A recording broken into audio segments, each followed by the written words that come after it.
Hey, Lit Up. Things Not Seen, Chapter 3. Out there. The good thing about February in Chicago is that no one thinks it's weird if you're all bundled up. When I get on the city bus headed toward campus, I'm just another person who doesn't want to freeze to death in the wind chill. The stocking cap, the turtleneck, the scarf around my face, the gloves, it all looks natural. Except maybe Dad's huge sunglasses. They make me look like Elwood from the Blues Brothers. It's about a half-mile bus ride from home to the stop at Ellis and 57th Street. Bouncing along, my heart is pounding so hard I can hear it crinkling in my eardrums. It probably isn't such a great idea to be going to the library, but I have to. I just have to. I mean, what if I sit at home all day and watch TV and then tomorrow I wake up and I'm my regular self again? It would be like nothing happened. Same old, same old. So I'm going to the library to see what it's like. Just to be like this, at the library. As long as I get home before Dad does, there's no problem. Looking out the window at the bus. I'm not sure if I'll be able to get into the library. It's the big one, the Regenstein Library. You have to show an ID at the entrance. If the person on duty wants to check my face against the picture on my lab school ID, things could get messy.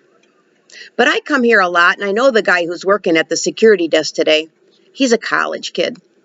There's no line, and I hand him my card. Hey, Walt, how's it going? He looks at my picture and runs the card under the scanner, and he smiles and said, Everything's good, Bobby. Are you out of school early today? I nod. Yeah, working on a special project. He smiles and says, Well, don't get too smart all at once, okay? I start to walk toward the elevator, and Walt says, Hey! I turn back, and he grins and says, Nice shades. I know exactly where I'm going. The elevator takes me to the top floor. There's a men's room up on the top floor, and I'm betting it's empty. It is. I shut myself into the stall against the wall and take off all of my clothes. I wrap everything in my coat. I look around, and I realize my little plan has one flaw. A public washroom does not offer a lot of places to hide a bundle of clothes. And they have to still be here when I get back. Then I look up. The ceiling's like the one in my basement at home. It's not too high, and by standing on the toilet seat, I'm just tall enough to lift up a ceiling tile, push it to one side, and stick my bundle of stuff up there next to the light fixture. Then I pull the tile back into place. Before I leave the washroom, I look into the mirror above the sinks. I have to make sure I don't look like I feel, because I feel the way I am, which is totally naked. And I hope that at least for the next little while, I really do stay invisible.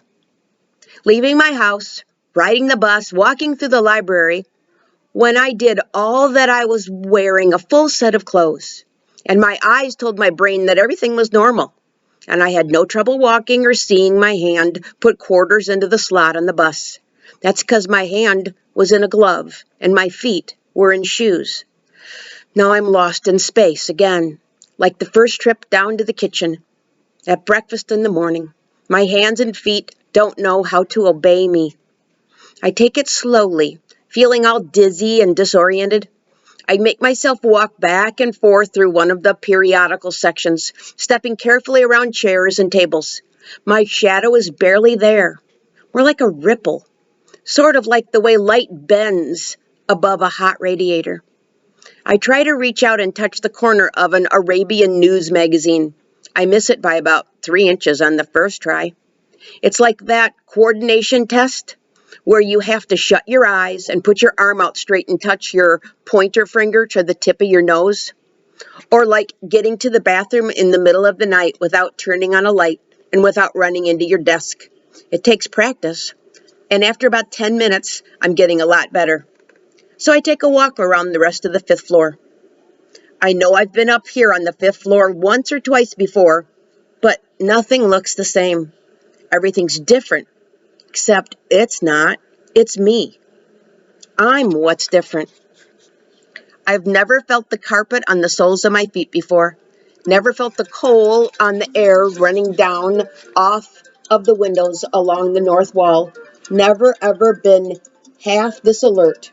It's like everything's under a bright light, and I'm worried that the handful of people scattered around at the tables and computer terminals or reading newspapers in easy chairs can hear the pounding of my heart. I end up back by the elevators. I'm steadier now, ready for places with more people, ready to do some serious exploring. I push the down button, and then I remember I'm not really here. The doors slide open and nobody's inside. Still, it's probably not a good idea to get into a small room that could fill up. So I walk down the stairs to the 4th floor, slowly hanging onto the handrail. I'm hoping that everyone's too busy to notice when the stairway door opens all by itself. On 4, students are all over the place, and I know why. It's midterm season. Some things in the lab school library, I bet. But that's got nothing to do with me right now. Well, not anyway. I'm having a little winter break. I just go to stroll through the beehive and watch the drones buzz from book to book, filling up their heads so they can dump them out into test booklets a week from now. There's a girl using the online card catalog. She looks young, maybe a freshman. She taps on the keys and looks at the screen and frowns and shakes her head and then taps some more. Bending over the keyboard, a long strand of brown hair keeps falling down into her eyes, and she keeps trying to hook it behind her left ear. She's having trouble with that computer. I'll walk up right behind her and look over her shoulder at the screen. She keeps highlighting a book title, but she can't get the computer to go to the next screen. I know what to do. All she has to do is press F7. But she keeps hitting the escape key, and it takes her backwards. I step closer, and I wait until she has the title highlighted again. It's a book called Summer Hill. Then I lean forward, and I reach past her, and I take careful aim, and I gently push the F7 key. And the screen jumps ahead. The girl does a double take. Then she gives a little shrug and pushes the print key. I'm so pleased with my good deed that I don't even think, because if she's pushed the print button, then this girl's probably going to go push something else, and she does. The girl pushes her chair back, and one of the black plastic wheels rides right into the big toe on my left foot, and I can't help it. I yell, "Ah!" and I push the chair forward. And the girl gives a sharp squeal and scoots her chair backward again, harder.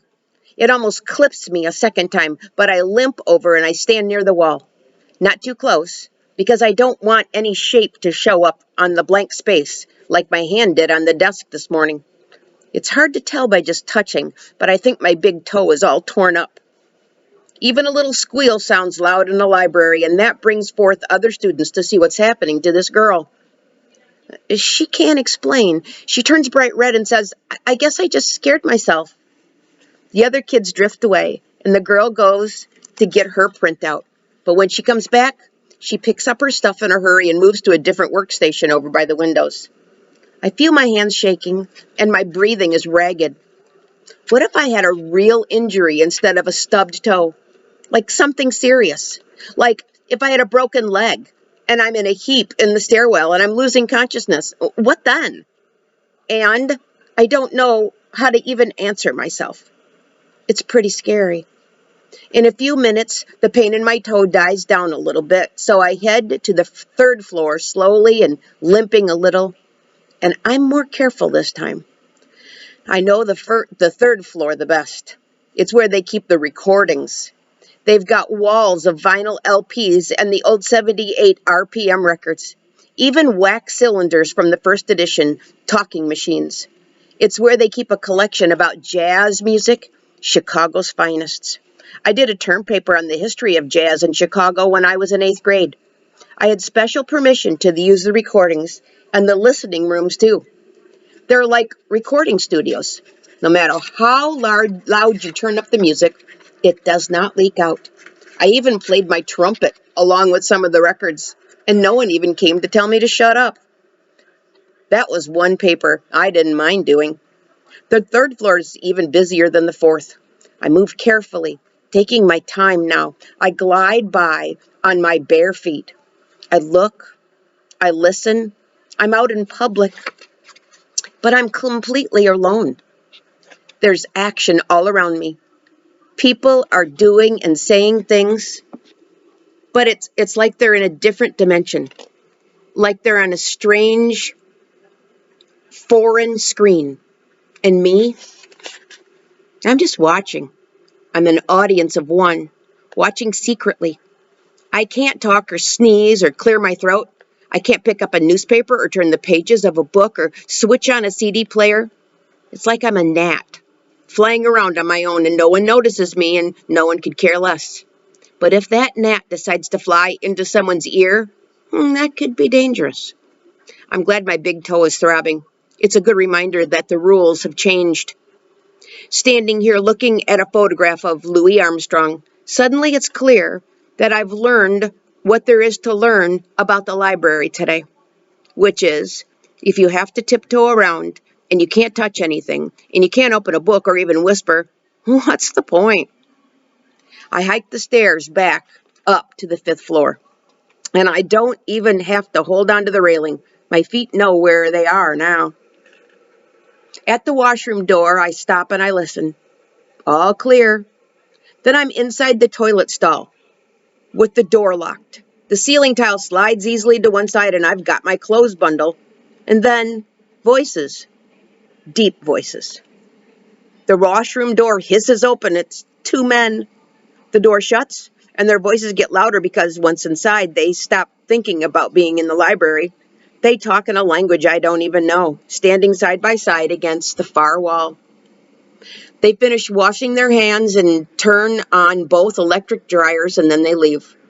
They never stopped talking. All this time, I'm holding my breath.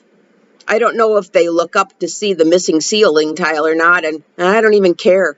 All I know is that they're gone and I'm not busted. Less than 2 minutes later, I'm fully wrapped and coming out of the stairwell door on the ground floor. I'm not running, but when I glance at the wall clock, I feel like I should start. It's 3:25, and my dad could already be on his way home from work. I don't feel like I'm explaining about what I've been up to. I don't have a book bag or anything else, so I pass between the thief detectors and head for the exits at the slowest trot I have. Can I catch a bus? Or do I have to run the half mile with a bad toe to get home in time to keep my dad from throwing a fit?